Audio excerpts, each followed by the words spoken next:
Hello everyone, FIDE Master Morrison here. It's been a while since I've made a video. For that I apologise. Been busy. One of the things that I've been doing of late as part of my training is looking back on all of the games I've ever played against Grandmasters. It surprised me that I've played of the order of 100 games now against GMs. And very educational to look over those games. I'm particularly looking at the games where I've had more than a fighting chance of winning. You know, I've either had a winning position or a clear advantage or actually won the game. And of the 100 or so games, roughly a quarter of them are in that sort of category. And I thought it might be interesting to make some videos on those games because they are pretty interesting. The first game that I want to show you is a game I played way back in 1978 against Grandmaster Juan Bellon of Spain. This was in the zonal tournament in Amsterdam, at which I was a Scottish representative, and at that stage it had been far and away the strongest tournament I'd ever played in. It was actually the first tournament that I had ever played a Grandmaster in, and I actually played 5. The first game was against Michael Stean, not active these days, but a very powerful Grandmaster in his day. And I remember that I was literally shaking there in fear and trepidation. It's the first time I'd ever experienced that, and I lost horribly. I then, a day or two later, lost equally horribly to Tony Miles, and this was my third game against a Grandmaster, the game I'm going to show you today. Juan Bellon is perhaps not a well-known figure these days, but at that time he had a huge reputation as a giant killer, a very creative, Tal-like player, very imaginative. And actually, in this tournament, he beat the favourite and the eventual winner, Jan Timman, in 21 moves with the black pieces. So it was an incredibly dangerous opponent, but erratic. So one of these guys that you think that you get a chance against. Okay, I've got the black pieces, and let's go. So it was knight f3, knight f6, d4, b6. Bishop f4, so playing some sort of London system. Bishop b7, e3, e6, knight d2. Okay, all very typical so far, but the move that I played, bishop d6, is a bit unusual. Black's idea is that, well, first of all, he wants to swap off the bishop that white spent some tempo putting in f4, and secondly, he wants to perhaps even get some extra centre pawns. For example, if white takes in d6, then black can take back, and then at some point play d5 and then possibly d6, and it's basically controlling all of the central squares. That was the idea. It wasn't an original idea by me. Actually, I shamelessly ripped it off from the great Alexander Alekhine in a game. Rubinstein versus Alekhine in Dresden 1926. Rubinstein played knight d2 and move 4, e6, h3, bishop d6. And I'd seen that game, and it worked out a charm for black, in that basically you got great control of the centre, as you can see here, and won a very, very nice attacking game on the king side. That game and that idea made a big impression on me, and so I thought I'd try it in this game. There's an analogous variation in the Queen's Indian defence called the Miles variation, and here this is a position from the Miles variation, and I also played this idea about a year after this game against Murray Chandler, who at that time was an IM, and not long after that he became a GM. But it was the same idea. Black tries to get the extra centre pawn, And in the game against Murray Chandler, it worked a charm. I got a nice position, like so, and black had no problems, and I eventually ended up winning that game, but obviously not due to the opening. It was just an okay opening. But it's an idea that I've now played several times. So based on the Aliekin game, and this game today is the first time I had played it. So going back to our game, I played bishop d6. Grandmaster Bellon thought for a while. He didn't take. He played the tricky move, knight e5. I played knight c6, c3, bishop e7. Now I was hoping to eject the knight with d6 and, you know, get easy play because of the fact that I was effectively gaining tempo. Grandmaster Bellon played the extremely tricky move Queen f3,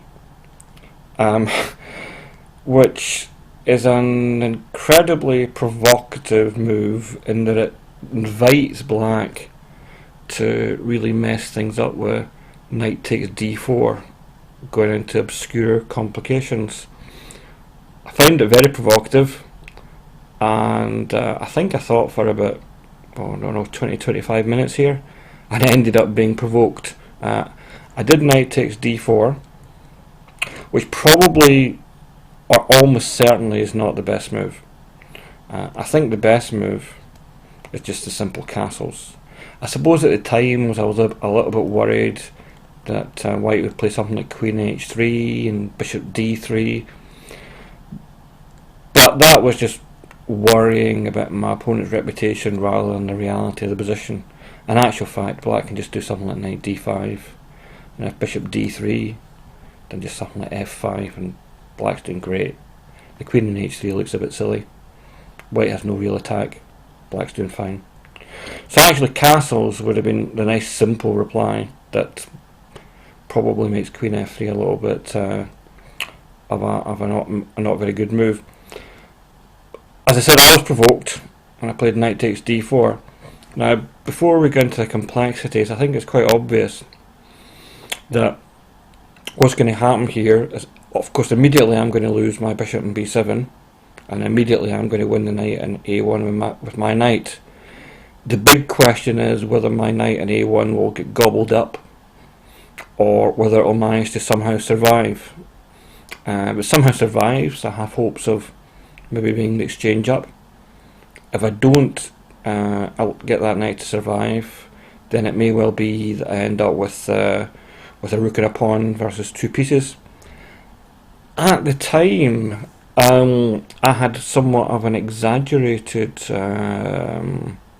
respect, I guess, for rook and pawn against two pieces, especially in an ending. I'd seen the game Kuzmin-Miles, or Miles-Kuzmin, from Hastings, I think maybe the previous year, and in that game Tony Miles won with the rook and the pawn, and it gave me a very strong impression that in a lot of endings a rook and a pawn was actually a better deal than two pieces. And also in this tournament, a few rounds later, in a game against Jonathan Spielman, I went for exactly the same trade, a rook and a pawn versus two pieces, and I actually did okay in that game as well. Came close to winning, it was a draw. But objectively, with greater experience, I now believe that the two pieces are better than the rook in a middle game. So I wouldn't do, these days, the older, wiser, Graham Morrison certainly wouldn't do knight takes d4. I think it's objectively good for white, even though it's incredibly complicated. But let's see what happens. Queen takes b7, of course, there's nothing else. Knight c2 check, king d1, knight takes a1. Now, I think white has got quite a few good moves here. Simply queen f3, getting the queen out of there, not risking it getting trapped or anything silly like that. I think bishop d3, just getting on with development, is a good move. I think king c1, going to gobble the knight in a1, is a good move. And I think after all of these moves, white's at least slightly better. Probably only slightly better, but it's definitely white for preference. My opponent played the very tricky bishop b5, but as we'll see in the game, that actually doesn't turn out so great because, well, first of all, the bishop's a little bit of a target in b5, and second, as a result of that, black gets moves like a6 and c6, which gain tempo on the bishop and actually may result in the queen getting into a little bit of trouble on b7. So bishop b5 I think gives black unnecessary counterplay, whereas I think the other three moves, bishop d3, queen f3, king c1, it's easy play for white. Okay, I castled. It's probably about equal now, and I'm quite well developed. And then my opponent played king c1, which I think is maybe too greedy too soon. I mean, obviously he saw that nice delicious knight on a1, he wanted to grab it. But I think maybe queen f3, just getting the queen out of there is a better move. Then maybe black might play something like bishop d6, intending maybe c6, intending maybe queen e7, and then white can play then bishop d3, something like this, and anything could happen here. It's an unclear position. I wouldn't like to say one side or all is better. But king c1 uses another really important tempo that white possibly doesn't have, and it now gets really quite tricky. I played a really good move here. I was quite pleased with it. I played the move a6. Now obviously it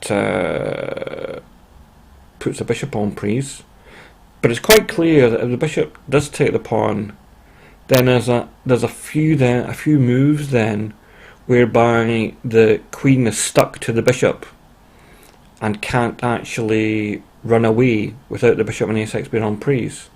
In particular, if we look at this variation, bishop takes a6, then black has actually got this nice move, bishop d6, which intends things like queen e7, and then rook from f to b8, and then the queen and the bishop are in trouble in b7 and a6. And you can imagine white playing something like, bishop c4 in order to get the queen out. But then black's got various moves. Queen a7's good, but maybe rook a5, hitting the knight in e5. And then you could imagine things like knight f3, then maybe just queen a8. Takes. And actually black's doing quite well now because he's going to play b5. When he plays b5, the bishop's going to have to quit protection of a2, and if the bishop quits protection of a2, then the rook's going to take the pawn on a2, and then the knight in a1 is not only going to survive, but actually white's king's coming under an attack. So this position here is probably a clear advantage to black. So that's one variation showing what can happen if he takes the pawn. There's lots of other variations, but I won't go into that in detail just now. Gives you the idea. White's best move, I think, and it's probably very hard to find, is bishop e2. And there's lots of subtle reasons why that's the case. In order to show that it's actually the best move, takes quite a lot of analysis. But the crux of it is that the bishop's quite safe in e2. It can come to the diagonal f3 to a8 to help white's queen escape, and also white's got square d3 for his knight, which in some variations is quite handy. I think after that black can play knight d5, and white then plays bishop f3, and then you get some sort of position like rook b8, queen takes a6, f6, hitting the knight, knight d3. I said it's good to have that square, and then black can play rook a8, and you get some sort of exchange like this, and the rook takes a2. And then what you see is that actually what's happened is that the knight in a1 has triumphantly survived, and probably will, and probably black is a little bit better here, probably, but it's still complicated. But that is the result of lots and lots of analysis using a computer, and needless to say I didn't see any of that at the time, and I was oblivious to the fact that bishop e2 was the better move.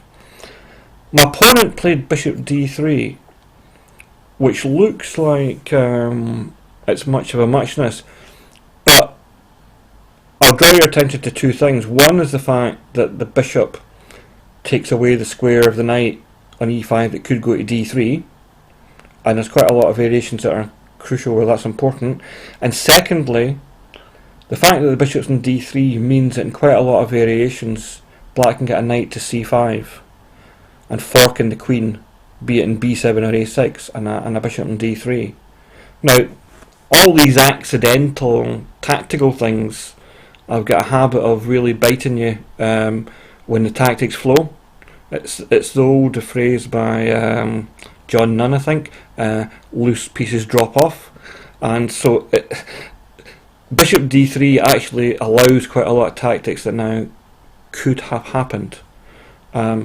I played a very good move. I played knight d5, and now actually white's in a fair amount of trouble. No matter what he plays, he's got several moves here. King b1 is a move.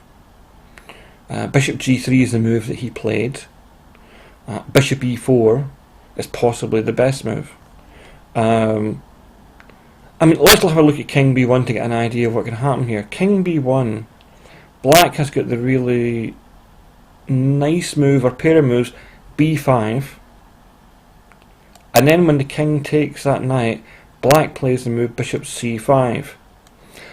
Now what you can see actually is that black is going to win that queen on b7. He's going to play rook a7, and that queen is in a lot of trouble. This is what I was talking about before, about how in some lines it might have been good if the knight in e5 could have gone to d3, because it would have stopped him at bishop c5. Black could also play this variation, instead of playing b5, playing bishop c5 first, and then b5, and then rook a7. But it shows you the sort of dangers that white's king can be in. He played bishop g3, which is almost as good as king b1 and bishop e4. And now, unfortunately, I missed a big chance. I have two really strong moves here. b5 and bishop c5. Both the same idea. So b5, and I said the idea is to play bishop c5 and rook a7. And when you look at it, it's actually very, very difficult for white to counter this. Probably the best defence is bishop e4, allowing black to win the queen. Bishop c5, bishop takes d5, rook a7, queen takes, bishop takes. But this position actually has to be a clear advantage to black. The queen's much better than the pieces. There's just no doubt about it. And the knight in a1 hasn't been won yet, and still may not be won. So I think black's definitely clearly better. Equivalent to that would have been the move bishop c5, but with exactly the same idea. That if something like bishop e4, then b5 followed by rook a7. And in many positions it transposes. If white tries something like bishop takes a6 to stop the b5 thing, then black goes to another plan, which is queen e7 followed by rook b8, and the queen is lost that way as well. So you can see that actually the two moves b5 and bishop c5 seem to win white's queen, and give black an enormous, possibly even winning advantage. Unfortunately, I didn't see that. Well, I can't remember how much I saw at the time. We're talking way back 1978, remember. I do remember I was furiously calculating and burning up the time in this game, and you'll see the consequences later on. But what I eventually did was rook b8. The logic's understandable in that what I was trying to do was prise open the A file such that I could put a rook in A8 and eventually take the pawn in A2, and that way make my knight in A1 survive. So from a logic perspective, you can see where my brain was. But of course, in cold analysis, it's not as good a move, because now objectively white's sort of okay again, though black's probably a little bit better. But whereas in the previous line with bishop c5 or b5, white was really in the precipice and on the edge of losing, here it's a lot closer. Black's still for preference, but it's no longer probably a winning position. I played b5, which was my idea. The idea was to maybe play rook b6, maybe play c6, and get the queen in trouble. My opponent played e4, and I played knight b6. Now I had a very interesting alternative here, which was to sacrifice the knight, followed by c6, in order to basically trap the queen in. And the idea is quite straightforward. I want to move my queen to somewhere like c7, and then play rook a8 and win the queen. And so you can see variations like king d1. Black could maybe play f6. Knight f7 is probably the best move in order to try to win the rook in b8, but then black plays rook a8, takes, knight here, something like e5. All very complicated, but black's actually doing very well here. So knight takes c3 would have been a really interesting idea. I don't recall that occurred to me at all at the time, because I had thought I saw a better idea. I played knight b6, and this is this whole thing about the bishop in d3. At this point I saw that I had possibilities of knight a4, followed by knight c5, or knight a4, followed by things like maybe bishop a3, or knight takes b2. There was all sorts of tactical possibilities that I could see with the knight coming to a4. He can't take the pawn with his queen, because if he does that, he pretty much gets crushed pretty quickly by things like this, where his queen is really running out of squares. He's maybe got bishop a6, but then I play maybe rook a7. He's in big trouble here. He played the best move, which was knight to f3. And I played knight a4. Once again, with the help of the computer, you can actually see that black has another staggering possibility here, which is c6. It looks slightly familiar to me, but I think at the time I didn't really take it seriously. The whole idea of trapping white's queen in there is obviously attractive, but it's hard to have the courage of actually just doing it. But with a computer, it shows that it does actually work. So bishop takes b8, queen takes here. Black's now threatening queen c7, followed by rook a8, winning the queen. Probably white's best move is to take in b5. Black takes, and then probably best play something like king b1, try to win the knight. Black then playing knight a8, which is a very strange move, but once again, the aim is to win that queen in a6. Something like king here, knight c7, queen a5, queen b7, and you can see that the queen's running into big trouble here. c4, rook a8, queen here, queen a7, threatening mate in a2. This sort of position, what essentially happens at the end of it is that black's getting all material equality just about, but black has an enormous attack on the queen side. It seems to lead to a bit of an advantage to black. So c6, even though it looks ridiculous, probably works.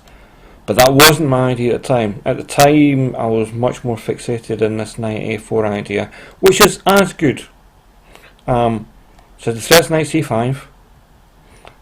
White played queen a5. And now I played rook a8. And it's one of these positions where black has an abundance, it seems, of attractive alternatives. This is one of the most complicated positions I've ever had in my life, and I was certainly burning up the time at the time. But it looks like that actually I have 4 good moves here. There's a simple d6. But white, when he plays queen a5, is attacking c7 with his bishop and his queen. So the simple d6 just secures that, with the idea of following up with queen d7 and getting on with it in the queen side. And that seems to lead to a little bit of an advantage for black. The best I could find was knight d4, knight c5, bishop takes b5, rook a8, and a complicated position like this, rook a4, and a nice tactical move. Takes, check, and then we get a position like this, where black seems to be doing very well here. Once again, he's got the queen. It's actually hard for white to win that knight in a1 because of the coordination of black's pieces. The fact that the bishop in a4 is in a little bit of trouble because it's protecting c6. So actually black's doing pretty well here. So d6, simple move, was good.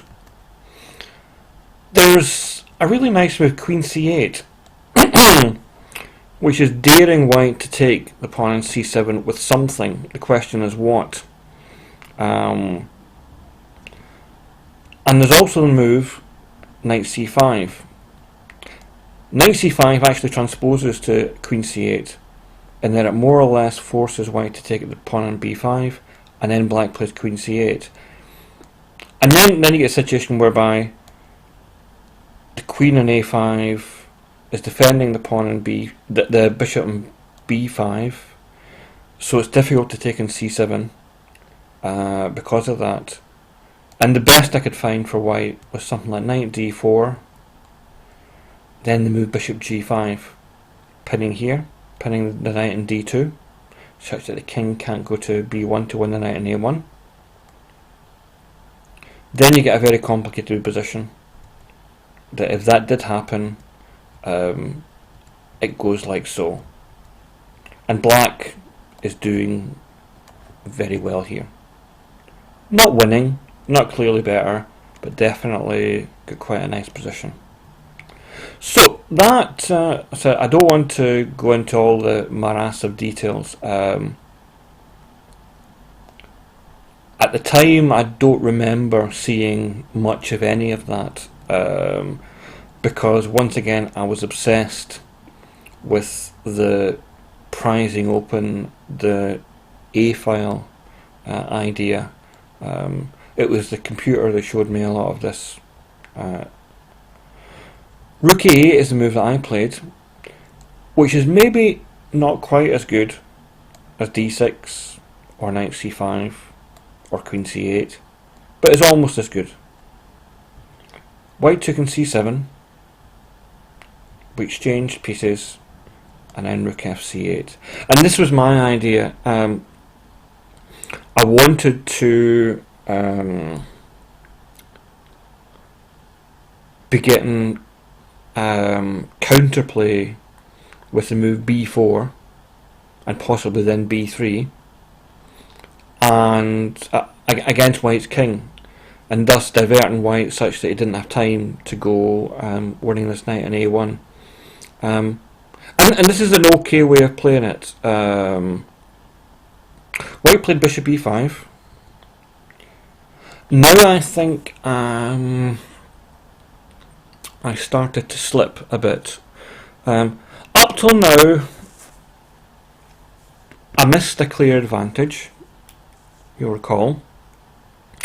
But the moves that I've played have not been too bad, and I think I'm still better, though possibly not a lot better. I think the best move here is to continue with the plan that I had, which was to play b4. There's several ways of doing it. There's knight c5 and then b4, or there's b4 straight away, followed by knight c5, or even b3. And one nice line to look at, which is quite important, is this sort of position, where black plays b3 and white plays a3. And it's quite interesting, this, because what's now happened is that the knight in a1 is extremely difficult to win, but it's also extremely difficult to get out. Probably best play from something like here, something like e5, takes, rook f1, and then this really nice manoeuvre, rook c6. The idea is to play rook d6 and harass white still further.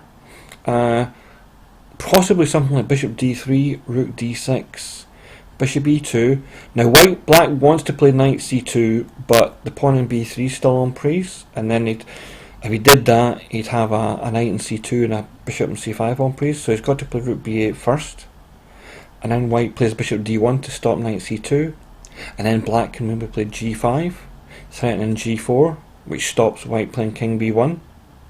And then maybe you get a position like this, h3, h5, g4, takes. And I don't know what's happening. It's a tough one. White's no nearer to winning the knight in a1. It's actually a very hard piece to win, because black can always do knight c2. But something like, bishop d4, such that if king b1 then knight c2 is a good reply. Knight takes d4, rook takes d4, rook e1, king g7. Maybe best play, but that's coming a long way. Bear in mind, I started the variation at move 21. We're now at move 35. We're well down the variations here. And remembering Bent Larson's phrase, long variation, wrong variation, I've probably made several analytic errors in getting to here. But it shows that the position is really tough. But let's go back. That was a way of playing it. Another way of playing it way back here is to play the direct move b3. The idea being that it's to try to prise open the A file as rapidly as possible. If knight takes b3, then maybe something like f6. Try to nudge the bishop away such that rook b8 can happen. And maybe best play is something like knight takes a1, knight c5 hitting the bishop, bishop b1, takes an e5, some sort of position like this.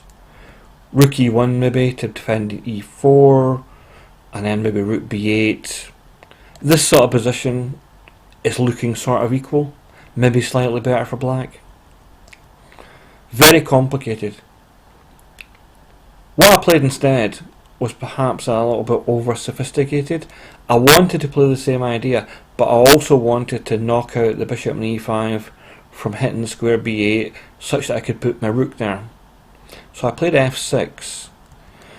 Now white played I think, a very good move. He played bishop takes b5, sacrificing his bishop for a whole load of pawns.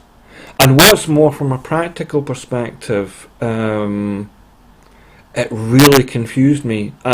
It gave me so much more to think about in a position where I was already short of time. And so it was very good practical play by a Grandmaster against a less experienced player. Basically giving me problems to solve. I took the knight. He took in d7. Objectively, that's not as good a move as king b1. Probably best play is something like king b1, attacking the knight, rook b8, then probably takes, king takes a1, double rook, and then a3. And this sort of position here after d6, well, you have a look at it. Black's the exchange up. He's got 5 pawns. White's got 7 pawns. On the other hand, it's very hard to get the pawns moving. It's probably about equal. That's probably best play. He didn't do that. He played bishop takes d7, which actually gives black some chances. I now played rook b8. And now you can see that it's actually no easy thing to win this knight in a1, because I've now got the open b file. I'm attacking b2. Obviously it's white's move. He took an e6 check. I played king f8. I'm attacking b2, and he played knight c4. He could play king b1. It looks very dangerous. Probably black's best move is bishop a3, and we get a position like this, and this looks good for black. It's not clearly better, but it is a bit better. Black's pieces are all playing now, and white's king's a little bit naked. White played the more natural move, which is knight c4, defending b2. I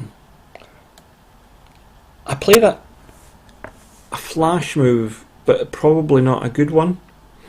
I can't remember how low I was in the clock here, but when it moved 25, the time control would have been 40 moves in 2 hours, and I suspect I was down to 10 minutes or thereabouts. The position, I mean, you've seen how complicated the game's been, and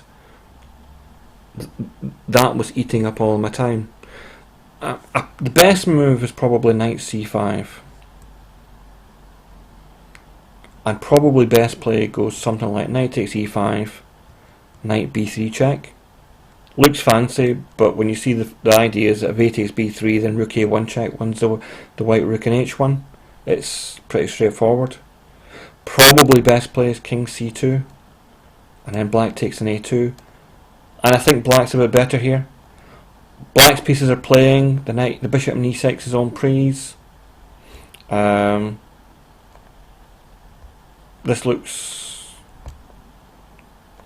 very interesting. Pawn in b2 is weak. I'd rather be black here. The computer thinks black's only slightly better, whereas by eye it looks a lot better. I played knight b3 check, which is a variation in the same theme, in that if white takes the knight, which he should do, then the idea is that black's going to play knight c5, and then the bishop in e6 cannot move because of the threat of rook a1 check. But actually that's what white should do. Play king c2, and then after knight takes e6 we get a position like this. And when you look at it, now what we've got is a position where black's a rook up, but white's got 5 pawns for the rook. And what's more, it's quite a nice compact structure in that the pawn structure is quite solid. The pawns are not really loose. and in the meantime black's rooks are not really getting into white's position. So it's probably objectively equal, but it's very, very hard for both sides to play. That's what he should have done. He did not do that. He played king c2, and I played the very good move knight a5. Now I'm trying to eliminate his knight in c4 such that I can play rook takes b2 check.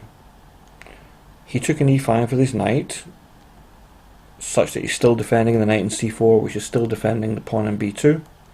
I took in c4, took in c4, played knight c5, hitting his bishop, bishop d5, rook takes a2. So now we take stock a little bit. Black's knight that looked to all the world that it was dead on a1 has triumphantly survived by a miracle. And I've emerged in this position where actually I'm a whole rook up. But you count the pawns, black's got 2, white's got 6, so white's got 4 pawns for the rook. It ain't easy. The best move here is probably f4. And after that, the position is quite unclear, but probably a little bit better for black. Probably. It's a very hard position for both sides to play. Black will probably play knight d7 to b6 to dislodge the knight, or at least try to do that. But it's a very hard position. White actually played a poor move, a very poor move. He played rook e1. And at this point, being in dreadful time trouble, to my never-ending shame, I missed the tactical trick rook takes b2 check, which I could have played. Takes check, knight takes, rook takes check, king takes, knight d3 check, king goes somewhere, knight takes e1. And the important point here is that not only have we simplified an ending where I'm a piece up, temporarily it's 3 pawns for the piece, but actually that's not going to last very long. The pawn in g2 is under attack. If e5, then knight d3 forks the pawns in e5 and f2, so that loses a pawn. And if g3, then something like bishop c5 followed with bishop g1 to h2 is going to win another pawn. So actually I could have entered an ending there, a piece up for 2 pawns, with probably pretty good winning chances, because it's relatively easy to stop the pawn on the queen's side by having some sort of dark square blockade in c5. So I would have had, I think, quite good winning chances there. I didn't see that. I played rook a7. I can't remember what my thoughts were at the time. And now white played rook e3, and everything's under control again. Rook a6, knight e5. I think I played an inaccuracy here, but I was in horrendous time trouble. Probably the best move was rook f6, hitting the pawn on f2. It looks dangerous because the knight in e5 is menacing d7, but right now white's not got the tempo to play b4 and then knight d7 check. White's got to defend the pawn, and then something like rook d8 stopping knight d7. And I think in this position black's definitely still a bit better. He's got a little bit more coordination than you'll see in a game, and white's pawns aren't all that dangerous yet. So probably still black for choice. I played bishop f6, which isn't a good move for a couple of reasons. Mostly because the bishop is vulnerable on f6 to white pushing e5. So it actually ends up giving white several tempi. White played knight c6, hitting the rook in b8. I played rook b6. White played e5, hitting the bishop on f6, and I played bishop g5, hitting the rook. Rook f3 check, king e8, and then White played the really good move on b4, hitting the knight and c5.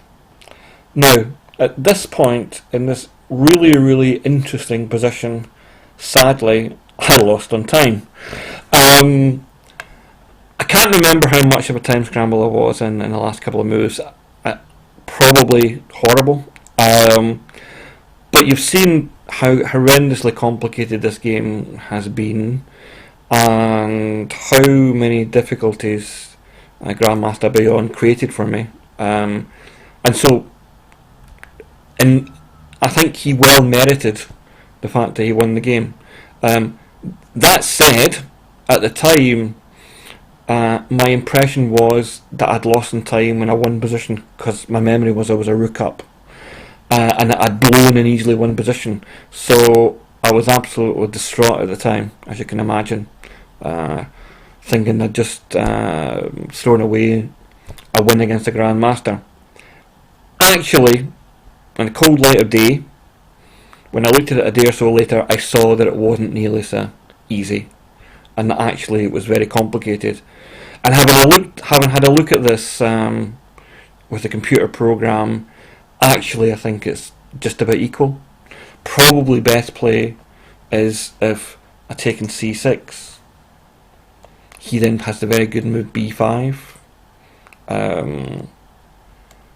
Probably rook c7, takes an a6, knight takes a6. In this position, when you look at it, black's a piece up, white's got 3 pawns for it. Black's king's not very safe. The pawns are dangerous. It's probably an equalish position. But black shouldn't be losing it, or even worse. But then again, I don't think white should bat either. That would probably have been fair play. But as I said, unfortunately I lost in time. Okay, that's the end of that game. I realise that it's been a horrendously complicated game for you to follow. But you can imagine that in many ways that's the message. And there's an old adage, about beating a Grandmaster. You got to beat them in the opening, you got to beat them in the middle game, and then you got to beat them in the end game. Here, I almost had the guy on a couple of occasions, or I had a couple of opportunities to get the guy, but he put so many complexities in my path that I lost my way both on the chessboard in terms of letting him wriggle out, but even more so in the practical being able to play 40 moves in 2 hours. He created so many difficulties to me, which is why I said at the end of the day I think he was a deserved winner. Okay. I hope you enjoyed my misery in that game. I'll hopefully post another game within the next couple of weeks, which will be my game that I played the following year against Grandmaster Tony Miles. A very exciting player, and that was a very exciting game. And you'll see how close I got to nailing him. Hope you enjoyed it, and I'll see you guys next time. Bye now.